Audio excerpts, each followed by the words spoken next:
Praise the lord. సాత్వికుడును దీనుడైన యేసు క్రీస్తునకు ఘనత కలుగునుగాక. క్రీస్తు యేసు నామములో మీరు దీనులై సాత్వికులై ఉందురుగాక. ఈ దినపు యేసయ్య జీవపు మాట మత్తయి సువర్తమానం 11వ అధ్యాయం 28వ వాక్య భాగము. నా యొద్దకు రండి. యేసయ్య కలువరి శిలువ రక్తముతో కొనబడి కడగబడి శిలువ మోయిచు శిలువ నీడలో నిలిచి శిలువ సాక్షిగా శిలువ ప్రేమను చాటుచున్న నా దేవుని పరిశుద్ధ దైవ జనాంగమా, మనము ప్రేమించిన యేసయ్య సాత్వికుడును దీనుడైన దేవుడు. మనకు విశ్రాంతిని, నిత్య విశ్రాంతిని దయచేయగల దేవుడై ఉన్నాడు. ఆయన మనకు నేర్పించే గురువుగా బోధకుడుగా ఉన్నాడు. ఆయన కాడిని ఎత్తుకొని ఆయన యొద్ద నేర్చుకుని వారమై ఉందము. ఆయన కాడి సులువైనదిగాను ఆయన భారము తేలికైనదిగాను ఉన్నది కదా. అది మన ప్రాణములకు విశ్రాంతిని కలుగు చేయును. సమస్త ప్రజల ఎడల ప్రేమగల యేసయ్య తన ప్రేమగల పిలుపును ప్రజల ఎడల వెల్లడి చేసెను. ప్రయాసపడి భారము మోయుచున్న సమస్త జనులారా, నా యొద్దకు రండి, నేను మీకు విశ్రాంతిని కలుగుజేతును అని సెలవిచ్చి ఉన్నాడు కదా. అవును ప్రియులారా, నువ్వు ఎలాంటి ప్రయాసము చేత ఉన్నావో, ప్రయాసము చేత ఆదరణ లేని స్థితిలో నిలిచి ఉన్నావో, ఏ భారముతో భరించలేక మోయలేక కృంగి ఉన్నావో, అది ఎలాంటి ప్రయాస అయినా ఎంతటి భారమైనా నా యేసయ్య నిన్ను పిలుచుచున్నాడు, తన యొద్దకు రమ్మనుచున్నాడు. ఆలస్యము చేయక ఆయన యొద్దకు త్వరగా రమ్ము. నీ ప్రయాసమును కొట్టివేయను, నీ భారమును తేలిక చేయను, నీ ప్రాణమునకు విశ్రాంతిని, నెమ్మదిని, సమాధానమును దయచేయును. ఆయన యొద్దకు వచ్చు వారిని ఆయన త్రోసివేసే దేవుడు కానే కాదు.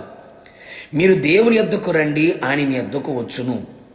ఆయన యొద్దకు వచ్చువాడు ఆయన ఉన్నాడని, తను వెదుకువానికి ఫలము దయచేయువాడు అని నమ్మవలెను. యేసయ్య యొద్ద క్షమాపణ దొరుకును.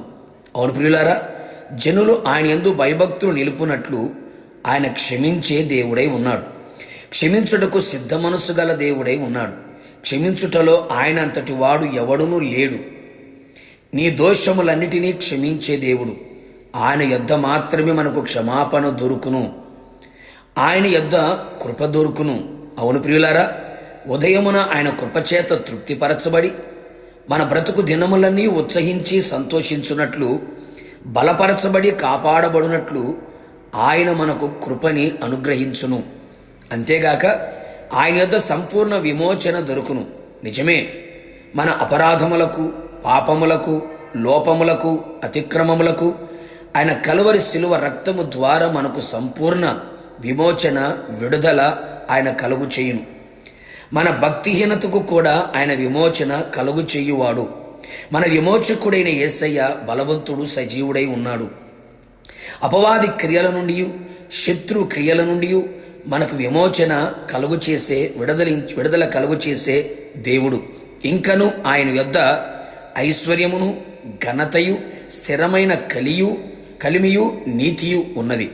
నిజమే దైవ జనాంగమా, ఆయన మనలను ఆత్మీయంగా, శారీరకంగా, భౌతికంగా ఐశ్వర్యవంతులుగా చేయువాడు. ఆయన యొద్ద ఉన్న ఘనత స్థిరమైనది. ఆయన యొద్ద ఉన్న కలిమి స్థిరమైనది. స్థిరమైన ఘనత, కలిమిని నీకు దయచేయగలిగిన వాడు. నీతిగల రాజ్యములో నిన్ను చేర్చగలిగినవాడు.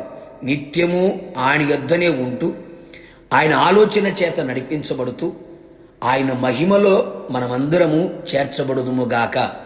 ప్రార్థన.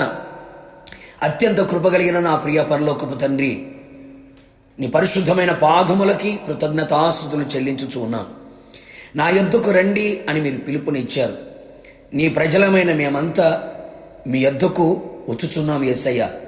ఎవరు ఏ ప్రయాసతో, ఏ భారముతో కృంగి ఉన్నారో, నలిగి ఉన్నారో, విసిగి ఉన్నారో, వేసారిపోయి ఉన్నారో, కన్యలతోనే తమ జీవితాన్ని వెళ్ళబుచ్చుచున్నారో, నిశ్చయముగా వారి భారమును, ప్రయాసమును మీరు కొట్టివేసి నెమ్మదిని, విశ్రాంతిని దయచేయమని ప్రార్థిస్తున్నాం.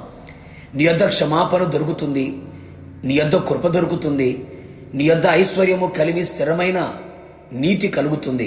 వాటన్నిటిని మేము పొందుకొని మీ రాకడలు ఎత్తబడినట్లుగా, మీతో కూడా ఉన్నట్లుగా కృప దయచేయమని యేసు నామములో అడిగి పొందుకొని ఉన్నాము తండ్రి.